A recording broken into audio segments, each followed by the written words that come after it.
What is the Midrash? The Midrash is like the tafsir literature for the Jews.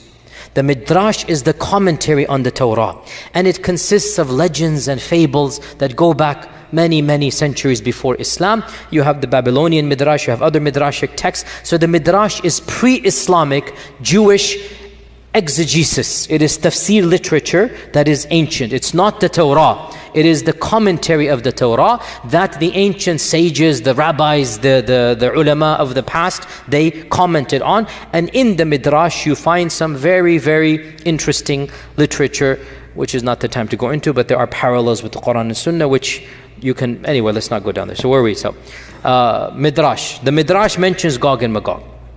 What does the Midrash say?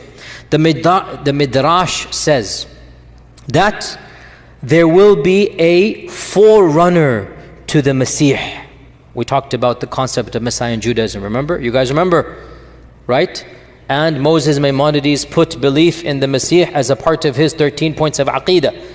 Is it the 11th or the 12th point? We're going to believe in the Masih. A day will come when the Masih will come. It is a part of Jewish literature. What I didn't tell you in that class 2 weeks ago, because it's not related, but now I should have mentioned it in hindsight, they actually, or some segments of Judaism, believe in two types of Masih, the minor Masih and the major Masih. Now that we're talking about Gog and Magog, I have to bring this up. So they say that there will be a forerunner to the real Masih. And this forerunner will defeat Israel's enemies. When they say Israel, they don't mean the country, they mean Bani Israel. Remember this, right? When the Midrash says Israel, they mean mu'mins, Muslims, i.e.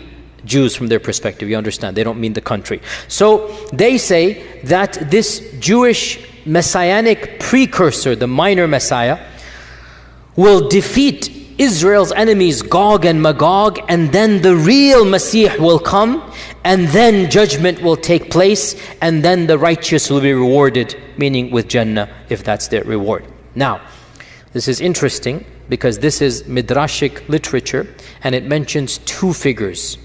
And it mentions Gog and Magog, and it mentions Judgment Day, all in the same paragraph.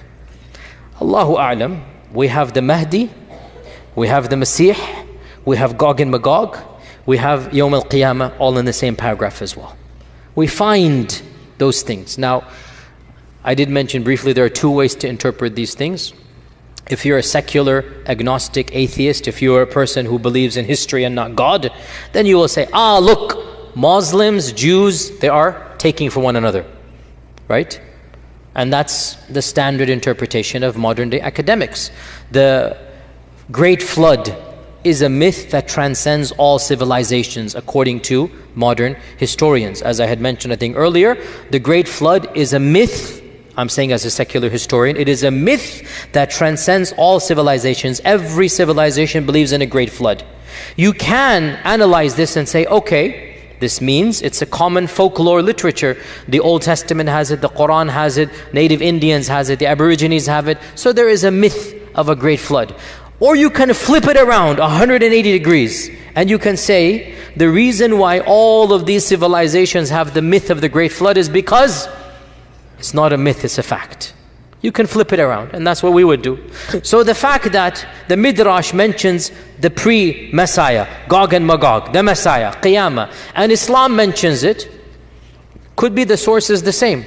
Maybe that's why there's so much parallel between the two. So Gog and Magog is mentioned, we said, in the Quran and Sunnah. It is mentioned in the Old and New Testament. It is mentioned in Midrashic literature.